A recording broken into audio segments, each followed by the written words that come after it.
bad?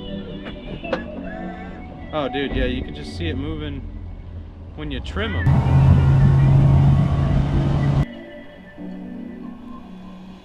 I mean, it's like gonna pop out.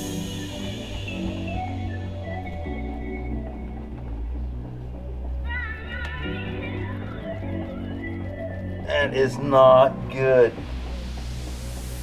What's going on? So today we're here and we've got a 1985 Rybovich, which is a pretty interesting boat, but it has one big problem that we've got to address. Now, we're here. I got my man Donnie. Donnie, what's happening? This boat is a 85, so really the boat was designed back when there was inboards, and there really wasn't 300 horsepower engines to put on the back of it as outboards. It was all inboards, which is why the design of this boat is really interesting.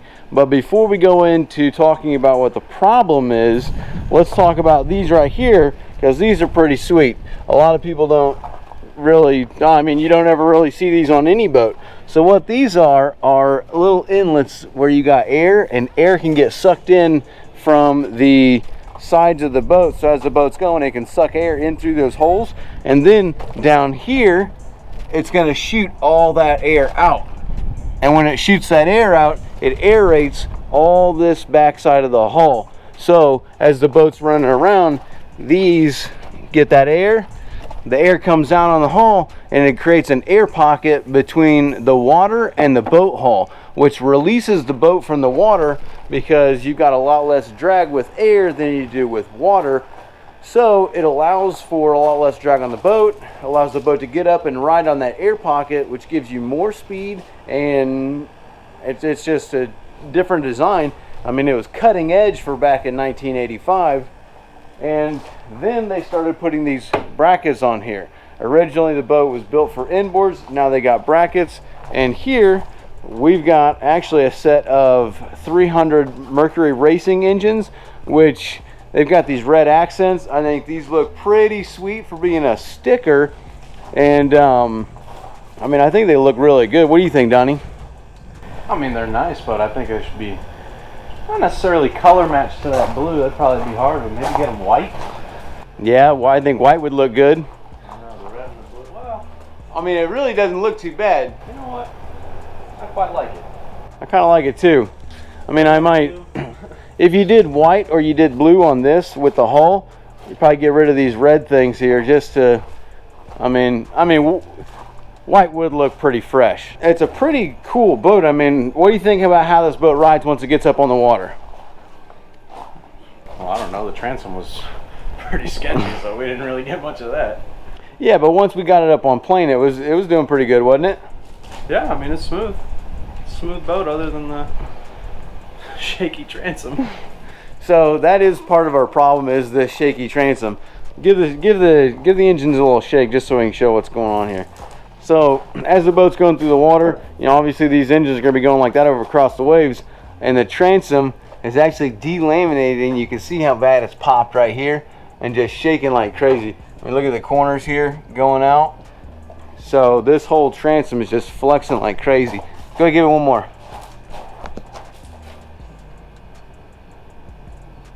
I mean, it's like gonna pop out of there. So when we look at the inside of the boat, the problem is that because the boat was designed to have inboards and not have outboards necessarily, the bracket was kind of an afterthought. So the hull design is actually like a cap. So you've got this liner here, which this right here, basically you've got this part of the boat, which is basically a liner, which is this right here. This is a liner inside here, and in there, that is a liner, and then the outside of the hull. So when you look at the boat, you got the hull of the boat, then you've got a liner inside of that, and then you've got a cap on top of all that. So there's basically like 3 liners put together to make the boat.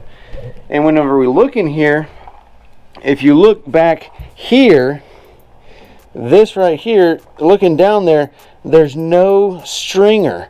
So there's nothing that goes to the back on this hull here. So the hull of the boat is actually separate from the liner that goes on the inside.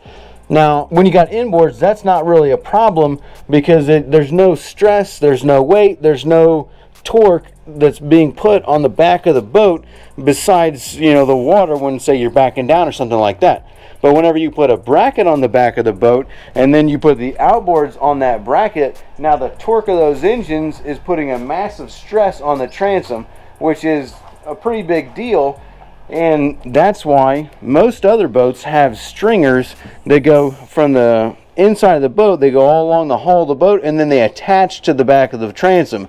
So the stringers are glassed into the transom, which gives that stability to the transom. So with these inboards, it didn't need to have that strength, but now it does. So we've really got two options here in order to fix this. Now, since this has actually made it this long since 1985 like this, I bet this bracket got put on there early 90s or something, maybe early 2000s, but it's made it this long like this, so we could really just lay glass all along here, cut this track out here just so we can get the access, and just beef up this with more glass. Now that's kind of like a, you know, partial fix. It's going to last for a while, but it's not like a permanent. Then the other thing is going to be to pull this deck out. And if we pull this deck out of the boat, then we'll be able to cut that liner. That liner can get cut, and you can add stringers to the transom to the hull of the boat, which is probably the permanent and best route. Now, I think that's exactly what they're going to do. So for now, for us today, all we're really going to do is Mr. Donnie here and myself, we've got to take these engines off the boat. We got to get this bracket off of the boat and then get that ready so our fiberglass guy can come in here and do his deal, beef it all up, strengthen it, fix it, and then we'll put the bracket and the engines back on the boat and go for that sweet sea trial. You ready for that sea trial, Donnie? Yeah, this thing's gonna fly. Yeah, this boat's gonna ride really nice once we go on that sea trial. You get the transom fixed, you can actually punch it and use those 300s. I mean, what did we get out of the first sea trial? The first sea trial, we ran it up to like 5,600 RPMs, and we got just over 50 miles an hour. So probably These things will do 6,000 plus. these things will do 6,000 plus. So I bet once you trim this thing up, we might be able to hit 60 knots, maybe. I mean, for a boat of this size to be doing 60 knots, that's going to be pretty ridiculous. Dude, that's gonna be sweet. This guy's gonna have a nice boat. Dude, this boat's going to be super nice when he gets done. He's going to be ecstatic. I mean, I think he already is. I think he loves this boat. But, I mean, it's a pretty nice boat, so I can see why he loves it so much. So let's get these engines off of here and get her going.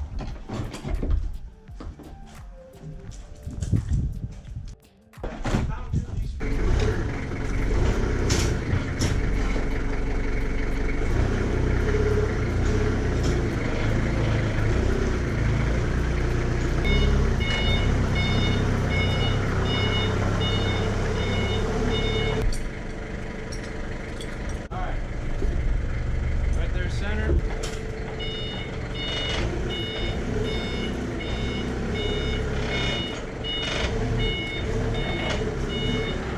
All right, you'll make it.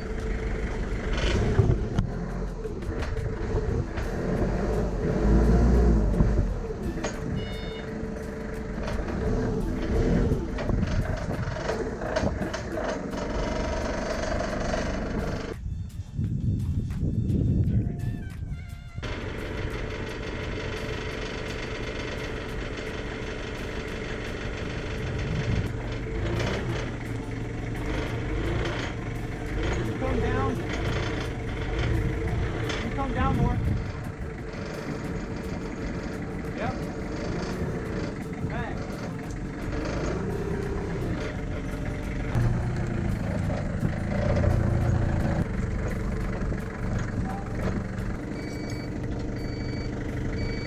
All right, Mr. Don, we got one engine down. We're on the second one. How you feeling? We've been on this for 5 minutes. Oh, it ain't been no 5 minutes. Let me see here. That was about 45 minutes, bro. Dang, dude. It's rough back here because the gravel's so loose at the forklift. We had to rake the gravel again because of how soft it is. We'll get the forklift stuck back here in all this gravel. So that was that's one sketchy thing. And then also we had to tie the engine up against the forklift to pull it back in order to get the clearance from the top of the tent here with the top of the forklift once we get the engine hanging. So, all right, let's pull this last biscuit off, then we'll pull the bracket off, and we'll be out of here by 12, right? We're out of here by 12.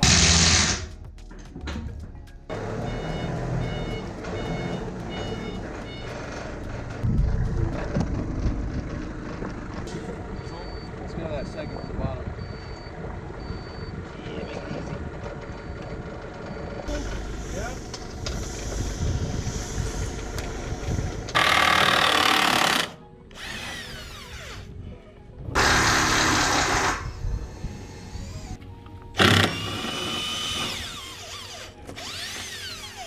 Dude, I mean, that one wasn't doing a thing.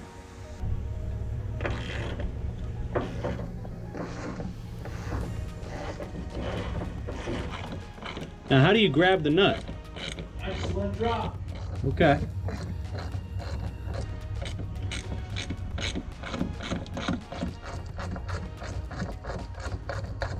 All right.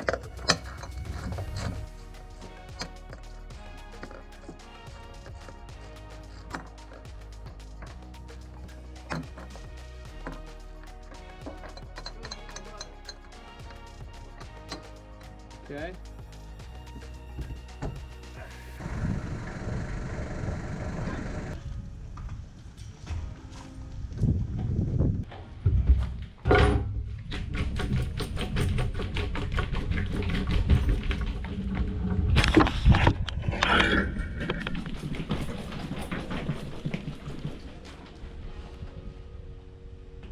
Well, we got the engines off, got all the bolts out, and now we're just gotta get these bolts out of here. All the nuts are off, but we got, it's getting inside of here to get those bolts out. It's just the angles are not lining up. So now we got to kind of pry this thing off a little bit by a little bit and get the bracket off.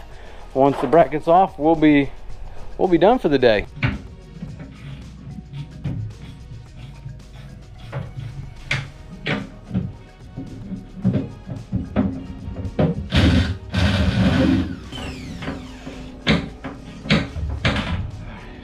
Hey,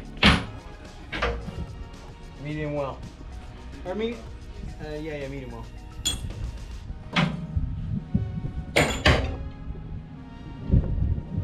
Oh, there's one more.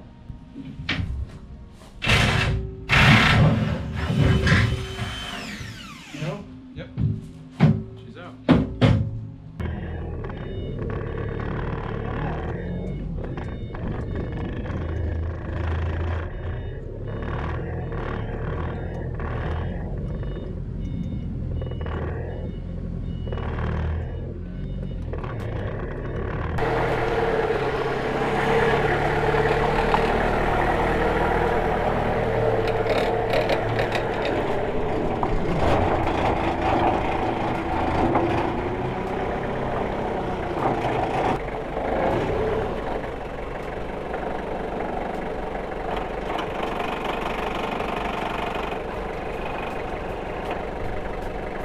Well, we got the engines and the bracket off of the boat, so now we're ready for the fiberglass guy to come on in here, Steve with Advanced Marine, and he's going to clean up the inside and get this thing ready so we can put the bracket and everything back on.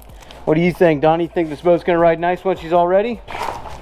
Freaking better. How much of a pain it was to get that bracket off. Oh, come on now. Be a little more optimistic, my man. This thing's gonna ride fantastic. I love it. Don't you worry. Oh, I love it. Don't you worry about it.